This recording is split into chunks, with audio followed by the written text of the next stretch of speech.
For this next act, we have not so typical skit for this time.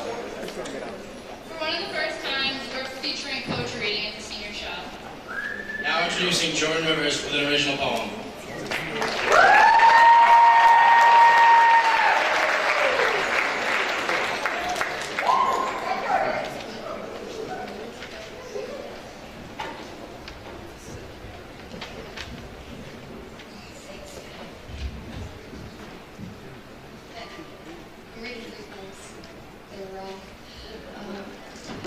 This one is called When a River Meets the Ocean for the First Time. Escalators sound like the blood rushing to my head, so there are some days when I spend hours at the mall listening to the methodic hum and trying to recreate the exact feeling I had when you kissed me for the first time. Everything blurred together like a sugar rush in 60 miles per hour on the highway. You are a faulty oxygen mask, leaking carbon monoxide, causing delirium and shortness of breath. You keep diving into depths that I often mistake as shallows, and I hope to God you don't get stuck down there because I can't swim. Like, I still do the doggy paddle. And I don't think a life vest is going to save me from drowning in your smile, but I know I'll wash up on the shorelines of your sighs, choking on saltwater tears, running like rivers from your tidal wave tear ducts. Because you are the only person I have ever met who has islands drifting in his eyes, and whenever we touch, it's like river meets ocean. I guess I've never wanted to be in an estuary with anyone else. This one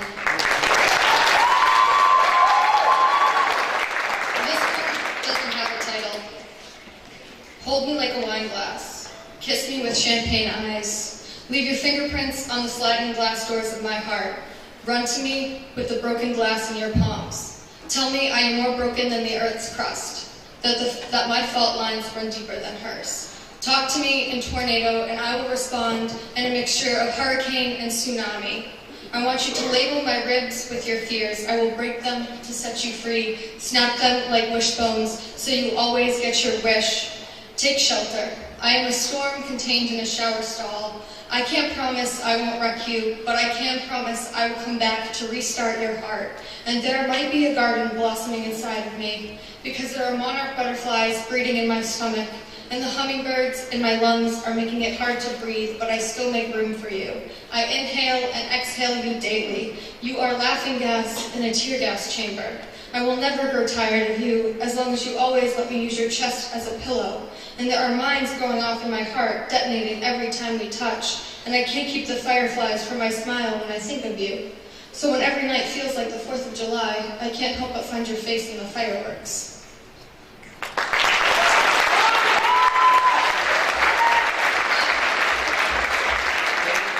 This one is for my boyfriend, Chris. So Chris, you want to stand up? No,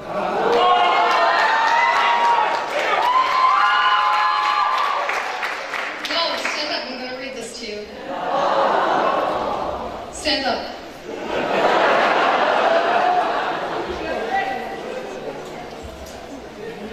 Some days I worry that forever won't be long enough to remap your asphalt arteries and make sure that every avenue has a street sign with my name on it.